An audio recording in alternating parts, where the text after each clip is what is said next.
Assalamualaikum warahmatullahi wabarakatuh. Jalatamtoota fi kabajamtoota hordoftoota kiyya. Egaa jalatamtoota kabajamtoota hordoftoota chaanala kiyya. Guyyaa irraan tanaa wanneen isin barsiisu akkaataa rasiida shari'aa sawaatirraa sawaatti zeenirraa zeenitti akkasuma immoo moobaayilirraa moobaayilitti itti dabarsuu dandeessan isin barsiisa. Hamma xumura viidiyoo kiyyatti nafaana tura isin jedha turtii gaarii.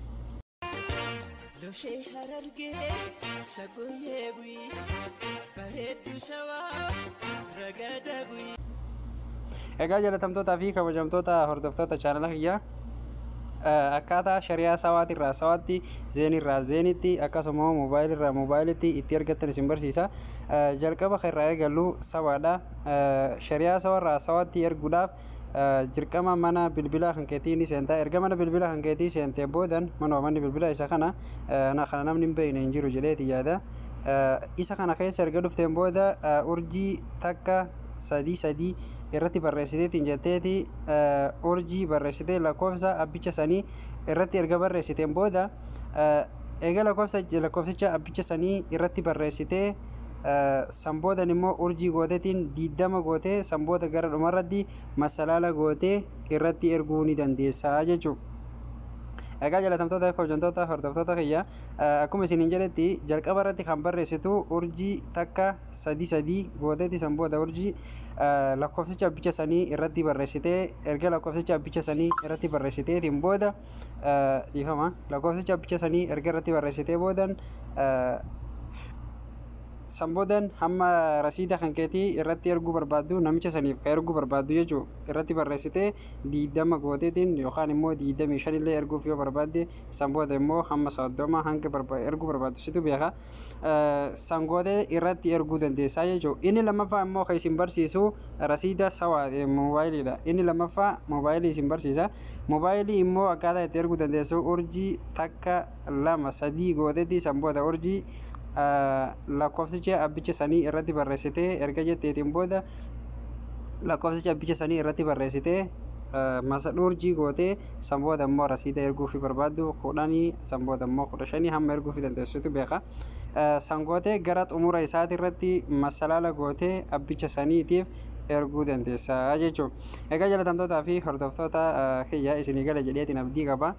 Urjii takka 2 masalaala gootee urjii gootee lakkoofsicha abbicha sanii itti barreessitee gara dhumarratti immoo urjii gootee rasiida hamma namicha saniif erguu barbaaddu irratti gootee erguufi dandeessaa jechuudha. Kuni kan moobaayiliiti.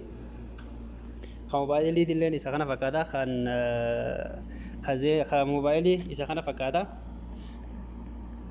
Kan moobaayilii isa kana fakkaata. Ka zeeniidha isin barsiisuudhaaf immoo jalatamtootaaf kabajamtoota hordoftoota kiyya. Ka zeeniidha immoo asin waan hin danda'amneef ka zeenii dirqama as keessaan hin danda'amu.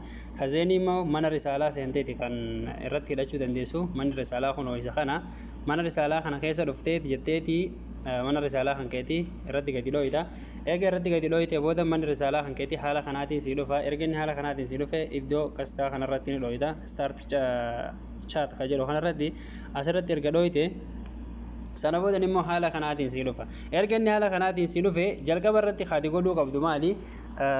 702 gooteetiin gara gaditti waan si dhufu erga haala kanaatiin ati gooteen boodan si dhufa si galee erga ati haala kanaatiin goote si dhufa.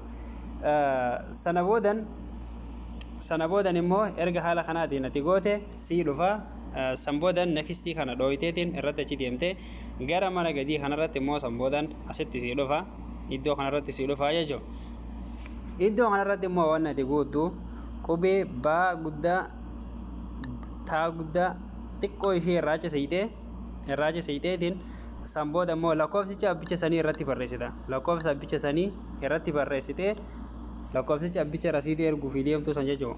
Irratti barreessiteetiin jettee rasiida kan kee xiqqoo ishee irraa achi buuttee rasiida kan keetillee irratti barreessuu qabda. Hanga erguufi deemtu 20 haa ta'u lakkoofsa hanga erguufi deemtu situ beeka.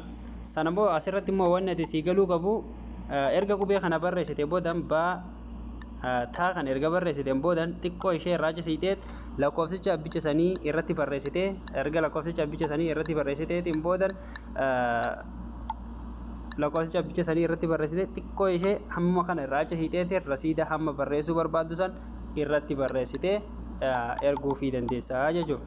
Egaa jaalatamtootaa fi kabajamtoota hordoftoota kiyyaa isinii galee jedheetiin abdii qabaa warreen chaanala keenyaaf haaraa ta'atan chaanala keenya subscribe godhaa maatiiwwan keenya immoo like share gochuudhaan nu bira dhaabbadhaa isiniin jedha yaada keessan koomentii jalatti nu kaayaa turtii gaarii hundi fisan.